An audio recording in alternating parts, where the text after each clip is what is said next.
Hi mga kinal, nandito tayo ngayon sa Viajero Motor Sales, General Santos City. So ipapakita ko sa inyo ang motor na macho pero matipid siya sa gasolina. So tara, samahan niyo ako, let's go!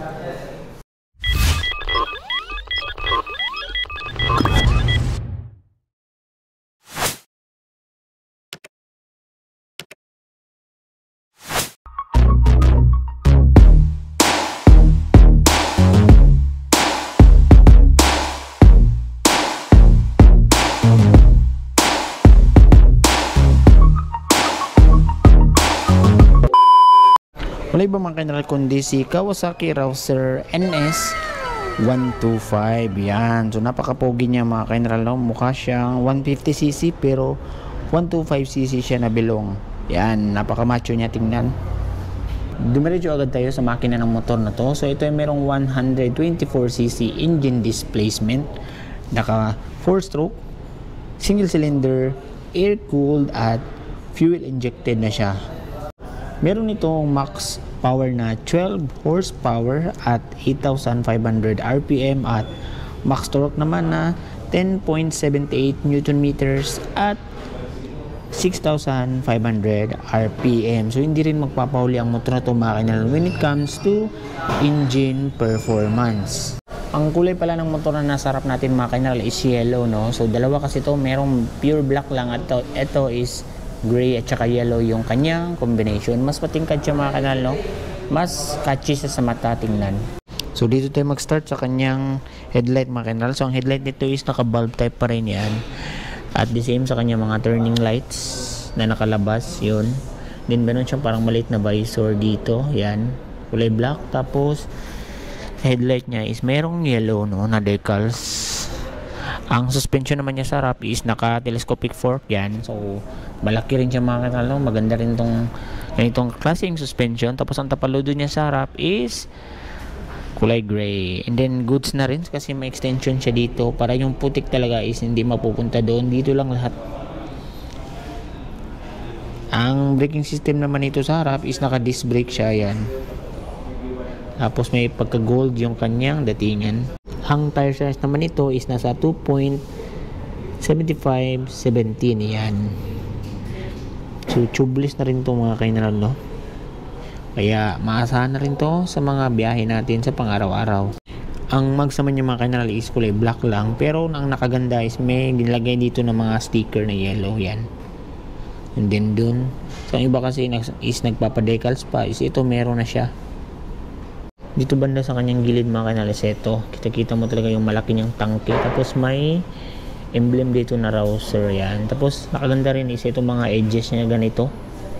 Then may labasan dito ng hangin yan. So yellow yung tangke niya na may pagka gray. Tapos dito na part is makikita mo yung kanyang makina, no? So meron pa rin siyang kickstart, window FI na siya. Then meron siyang cover dito, yung tinatawag ng bilipan sa iba yan. So maganda rin kasi yellow, no? Dito tayo sa mga pindutan niya mga kinal is makikita mo dito yung passing light yan. Tapos high beam, low beam, turning lights, tsaka busina. And then ito yung kill switch niya sa kabila. Tapos electric start yan. Ang kanyang meter panel naman mga kinal is combination ng digital at analog yan. Tapos ito yung susian niya. So wala po tayong shutter lock, no? So ang tangke nito ay kayang magkarga ng 10.5 liters at kumukonsumo naman siya ng estimated fuel consumption ng 53 kilometers per liter. So napakaganda nito gamitin mga kanalo sa mga long rides man o mapa-daily rides kasi matipid din siya sa gasolina. And then hindi mo na kailangan pababain pa yung angkas mo para magpagasolina kasi may tangke na siya sa harap. Sa upuan naman yung mga kanalo i-separate, no, yan. Kita-kita nyo ito sa passenger, ito sa driver.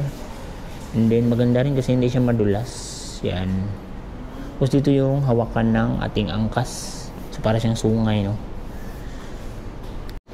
Dito sa gilid mga kanila is sticker ng NS125 yan. So dito mo makikita yung kanyang CC, no. At the same time yung dito banda sa harap yan.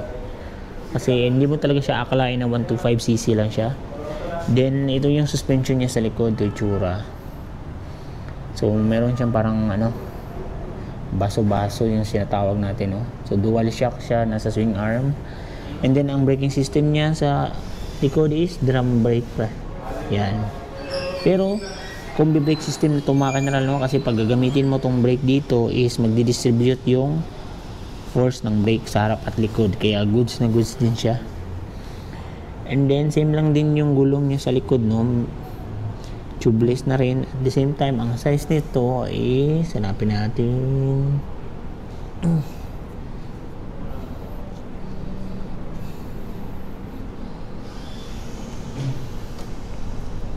Ito 100 by 90 by 17. So MRF ang brand niya mga kaineral.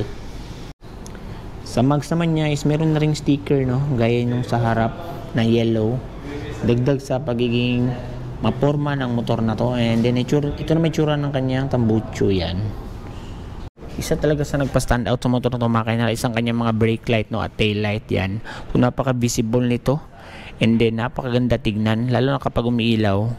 And then maganda na rin yung lagayan ng kanyang plaka, no, para siyang customized na, pero ito talaga tsura ng kanyang stock, you know. So ito yung sa kanyang ilaw, naka bulb type pa rin yung kanyang turning lights, tapos may separate na siya na ilaw para sa kanyang plaka. Yan, then reflectorized dito. Then meron na rin siyang mudguard mga kainalaw, yan, no. Yan, so ang iba kasi nagpapabili pa nito para hindi masyadong maputik, so ito meron na siyang built-in. Ang motor to is manual mga kainal, at merong yan 5 gear constant mesh, so hanggang kinta siya mga kainal, no. Meron na ring chain guard ang motor to mga kainal, no, dagdag sa safety feature ng ating motor para hindi makain yung mga mahabang damit ng ating angkas o ating mga dala. So ngayon mga kainal, pag-usapan naman natin kung magkano na nga ba itong NS Rouser 125 ngayong 2024. So ito siya, ang presyo niya ngayon is nasa yan 86,000 pesos. So pwede ka mag down payment ng 8,000 pesos at monthly installment ng 36 months sa 3,779 pesos. So may rebates pa siya na 200 at napakarami niyang freebies. Yan. So yun lang mga kainalo. Kung may mga motor pa kayong gusto nating i-topic sa ating videos, comment down below para pag-usapan natin yan sa susunod na video. So yun lang, umabot ka sa part ng video na to. Gusto ko mag-thank you sa patuloy na panonood at suporta sa ating channel. Stay safe, ride safe, bye bye.